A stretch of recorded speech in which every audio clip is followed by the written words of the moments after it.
జై శ్రీమన్నారాయణ. సుదర్శనవాణి పరిపూర్ణ వాస్తుకు స్వాగతం.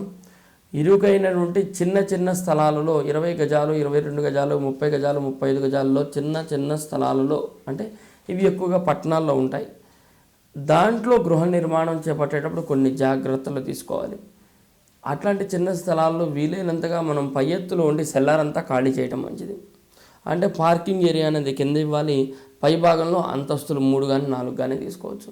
అదేవిధంగా ఈశాన్యం బ్లాకులో ఆ చిన్న చిన్న స్థలాలు కనుక ఉన్నట్లయితే వాటిలో మళ్ళీ మనం కొలతల ప్రకారంగా అడుగులు అనేవి కొన్ని తీసేస్తాం కాబట్టి ఆ కొలతల్లో సమం చేసుకునేటప్పుడు కింద అనేది వీలైనంతగా ఈశాన్యం కార్నర్ ఏదైతే ఉంటుందో ఆ ఇరుకు స్థలంలో అది ఓపెన్గా ఉండేట్టుగా, అంటే ఓపెన్ వరండా అంటారు, ఓపెన్గా సిట్అవుట్ లాగా ఏర్పాటు చేసే విధంగా కనుక చేసినట్లయితే ఆ యొక్క స్థలం ఏదైతే మీరు తీసుకుంటారో 30 గజాల్లో 35 గజాల్లో అక్కడ మనం పరిపూర్ణంగా వాస్తు ప్రకారంగా నిర్మాణం చేయవచ్చు.